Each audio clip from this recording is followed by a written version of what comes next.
आज के वीडियो में सभी दीदी भैया को नमस्ते। दीदी स्वयं सहायता समूह के अंतर्गत जेंडर सीआरपी की एक नई नौकरी आई हुई है। आप सभी को जानकारी के लिए बता दें कि 25 नवंबर 2022 से लेकर के 23 दिसंबर 2022 तक लिंग आधारित हिंसा के विरुद्ध अभियान भारत सरकार के द्वारा चलाया गया था और इसमें स्वयं सहायता समूह की महिलाओं ने बढ़ चढ़कर हिस्सा लिया था, क्योंकि लिंग आधारित भेदभाव समाज में बहुत ज्यादा व्याप्त है। इस असमानता को खत्म करने के लिए अब झारखंड सरकार की एक नई पहल स्वयं सहायता समूह के अंतर्गत महिलाओं को जेंडर सीआरपी के रूप में चयनित कर रही है और उनको ट्रेनिंग भी दे रही है। तो दीदी, जेंडर सीआरपी की नौकरी किस प्रकार की नौकरी है, कार्य क्या करना होगा, आवेदन कैसे करना होगा, मानदेय कितना मिलेगा, इसकी पूरी जानकारी आज हम आप सबको इस वीडियो में बताएंगे। तो दीदी, आज की वीडियो आप सभी के लिए बहुत ही यूजफुल होने वाली है। वीडियो को पूरा अंत तक देखिएगा। तो यहाँ पे दीदी आप सब देख सकती हैं, ये देखिए जेंडर सीआरपी का 2 दिवसीय प्रशिक्षण का हुआ आयोजन। यह नौकरी झारखंड राज्य में निकली हुई है। Jharkhand state livelihood promotion society के सौजन्य से शुक्रवार को प्रखंड परिसर स्थित सामुदायिक प्रशिक्षण केंद्र में जेंडर सीआरपी दीदियों का 2 दिवसीय प्रशिक्षण जिला कार्यक्रम प्रबंधक प्रवीण मिश्रा की उपस्थिति में आयोजन हुआ। डीपीएम ने जेंडर सीआरपी के कार्य एवं जिम्मेवारी, सामाजिक विकास कार्यक्रमों पर विस्तार पूर्वक अहम जानकारी दी। साथ ही साथ बदलाव मंच, बदलाव दीदी, घरेलू हिंसा, लैंगिक समानता, महिलाओं को अपने अधिकार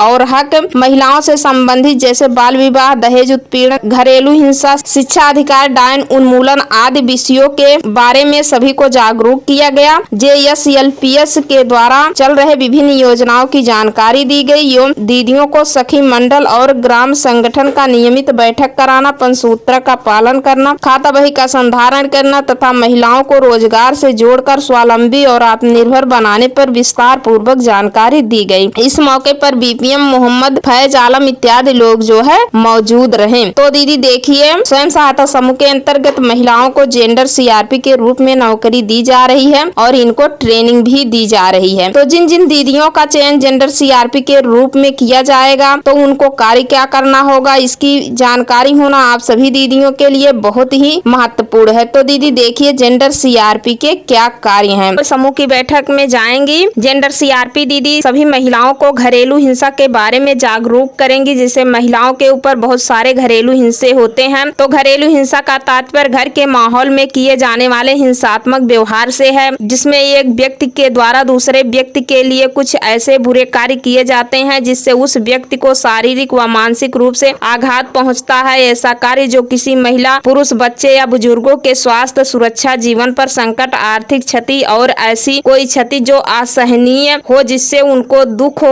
एवं अपमान सहन करना पड़े, घरेलू हिंसा कहलाता है। जैसे महिलाओं का शोषण करना, उनके साथ मारपीट करना, महिलाओं को घरेलू हिंसा से प्रताड़ित किया जाता है। तो इन सब चीजों के प्रति जेंडर सीआरपी दीदी समूह की बैठक में जाएंगी और महिलाओं को घरेलू हिंसा के बारे में जागरूक करेंगी, उनके हक अधिकार के बारे में बताएंगी। उसके बाद देखिए लैंगिक समानता। लैंगिक समानता का मतलब जैसे समाज में बहुत ज्यादा कुरीतियां हैं, लोग लड़के और लड़कियों में भेदभाव करते हैं। लड़कियों का भी मान सम्मान हर क्षेत्र में होना चाहिए। इन सब चीजों के प्रति दीदियों को जागरूक करेंगी जेंडर सीआरपी। उसके बाद महिलाओं के हक और अधिकार, महिलाओं के हक अधिकार के बारे में भी जागरूक करना है कि सरकार के द्वारा महिलाओं के लिए कितने अधिकार बनाए गए हैं उनकी सुरक्षा के लिए। जैसे भारत का संविधान हर व्यक्ति को, चाहे वह स्त्री हो या पुरुष, एक ही नजर से देखता है। भारत के संविधान में सभी एक बराबर है, मगर समाज ने जिस तरह से महिलाओं के प्रति हीन भावना रखी है, उसने एक लंबे वक्त तक महिलाओं को असहज रखा हुआ है। इसी असहजता से उबरने के लिए कानून ने महिलाओं को अधिकार प्रदान किए हैं ताकि इन अधिकारों की गरिमा से,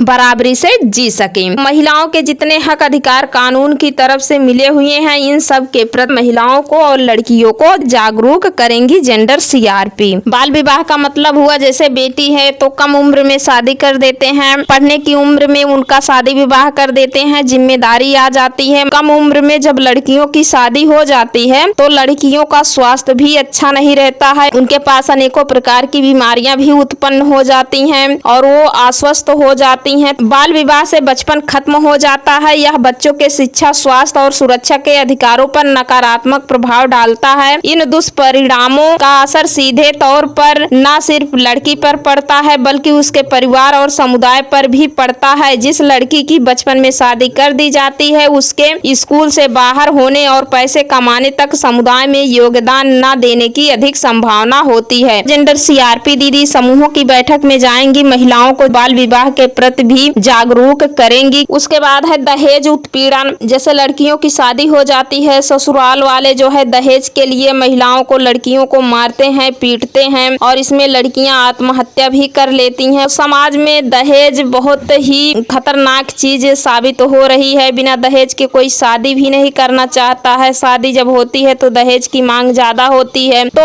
जेंडर सीआरपी दीदी सभी महिलाओं को दहेज उत्पीड़न से संबंधित जानकारी सभी को बताएंगी। जो भी महिलाएं दहेज से उत्पीड़ित हैं, परेशान हैं, उनके क्या हक हैं, क्या अधिकार हैं, कानून से किस प्रकार से मदद ले सकती हैं, कैसे इस उत्पीड़न से बाहर निकल सकती हैं, उनका सहयोग कौन करेगा। समूहों की बैठक में जा करके दीदियों को दहेज उत्पीड़न के बारे में भी जागरूक करेंगी। उसके बाद अगला है शिक्षा का अधिकार। जैसे लड़कियों को जो है शिक्षा का अधिकार बराबर देना है, पुरुषों के बराबर भेदभाव नहीं करना है। बहुत से लोग हैं बेटों को जो है लड़कों को पढ़ाते हैं और लड़कियों की शादी कर देते हैं, बोलते हैं अब आपको नहीं पढ़ाएंगे, बीच में ही पढ़ाई रुकवा देते हैं। बहुत सारी कुरीतियां हैं जो समाज में व्याप्त हैं। तो इन सब चीजों के प्रति जो है जेंडर सीआरपी कार्य करेगी और सभी दीदियों को समझाएगी कि लड़के और लड़कियों में भेद ना करें। उसके बाद डायन उन्मूलन से संबंधित महिलाओं को जागरूक किया जाएगा। समाज में डायन नाम का शब्द बहुत ही खराब है। जैसे बहुत से लोग होते हैं महिलाओं को डायन बोलते हैं, अपशब्द बोलते हैं। तो ये सब चीजें नहीं बोलनी है, किसी को अपशब्द नहीं बोलना है। आदि विषयों के ऊपर जेंडर सीआरपी दीदी महिलाओं को जागरूक करेंगी। ये बहुत सारी चीजें जितनी मैंने अभी आप सबको बताया है, इन सारी चीजों पे जेंडर सीआरपी दीदी समूहों की बैठक में जाएंगी, सीएलएफ की बैठक में, भीओ की बैठक में और महिलाओं को बराबर जागरूक करेंगी ताकि महिलाएं जागरूक हों और इन कुरीतियों से बाहर निकल सके। तो यही सरकार का लक्ष्य है, यही मिशन एवं विजन है। इसी को देखते हुए स्वयं सहायता समूह के अंतर्गत झारखंड सरकार के द्वारा जेंडर सीआरपी का चयन किया जा रहा है। तो दीदी अब मानदेय की बात करते हैं। जिन जिन दीदियों का जेंडर सीआरपी के रूप में चयन किया जा रहा है और इतने सारे कार्य करने होंगे तो उनको मानदेय कितना मिलेगा। तो दीदी देखिए मानदेय के बारे में कुछ नहीं बताया गया है। अब इसमें मानदेय जेंडर सीआरपी को किस हिसाब से दिया जाएगा, मंथली दिया जाएगा कि जितने दिन कार्य करेंगे उतने दिन का मानदेय मिलेगा। मानदेय को लेकर के अभी कोई अपडेट नहीं आई हुई है। जैसे ही कोई अपडेट आती है हम आप सबको चैनल के माध्यम से जरूर बताएंगे। जो दीदी जेंडर सीआरपी की नौकरी करना चाहती हैं तो इस नौकरी के लिए आवेदन कैसे करना है इसके बारे में भी जान लीजिए। तो दीदी देखिए जेंडर सीआरपी की नौकरी केवल झारखंड में ही निकली हुई है। जो दीदियां झारखंड की निवासी हैं, झारखंड के रहने वाली हैं,